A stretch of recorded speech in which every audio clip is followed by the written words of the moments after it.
कुछ ऐसी बातें जिनको बहुत कम ही लोग जानते हैं। नंबर 1, जब इजरायली मिस्र से वादा किए गए देश के लिए पलायन कर रहे थे, तब यहोवा ने इजरायलियों को मार्ग दिखाने के लिए दिन को बादल के स्तंभ में और रात को उजियाला देने के लिए आग के स्तंभ में होकर उनके आगे आगे चले थे, जिससे कि इस्राएली दिन और रात बिना रुके चले थे।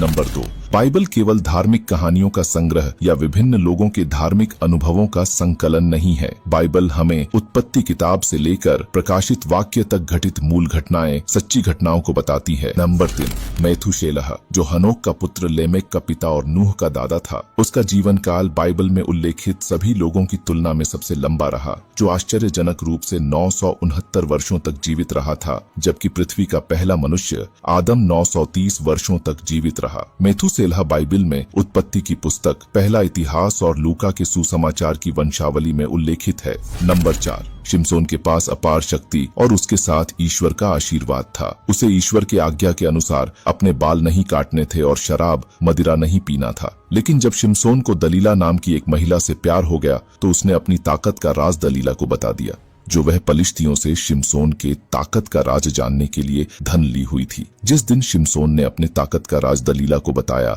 उसी रात को जब शिमशोन सो रहा था, तो दलीला ने उसके बाल काट दी, जिसे कि शिमशोन का बेसुमार ताकत चला गया। उसके बाद घात में बैठे पलिश्तियों ने शिमशोन को पकड़ लिया और उसे अंधा करके बंदी गृह में चक्की पीसने के लिए डाल दिया। नंबर 5, जैसे ही यीशु ने क्रूस पर प्राण छोड़ दिए, वैसे ही जोरदार भूकंप आया, पृथ्वी हिली, चट्टानें टूट के बिखर गईं और मंदिर का पर्दा ऊपर से नीचे तक फट कर 2 टुकड़े हो गया। भूकंप से कब्रें खुली और कब्रों में सोए हुए पवित्र लोगों के शव जी उठे। उनके जी उठने के बाद वे कब्रों से निकलकर पवित्र नगर को गए और नगर में बहुतों को दिखाई दिए। नगर में लोगों के आसपास जो कुछ हो रहा था, उन्हें देखकर लोग अत्यंत डर गए और कहे, सचमुच वह परमेश्वर का पुत्र था। नंबर 6, अधिकांश लोग यीशु की माता मरियम और उनके संसारिक पिता जोसेफ से परिचित हैं, लेकिन बहुत ही कम लोग जानते हैं कि बाइबल के नया नियम में यीशु के भाई बहनों का उल्लेख मत्ती अध्याय 13 वचन 55 से 56 और मार्कुस अध्याय 6 वचन 3 में हुआ है। बाइबल में यीशु के भाई बहनों का उल्लेख करते हुए लिखा हुआ है कि क्या ये मरियम का पुत्र और याकूब,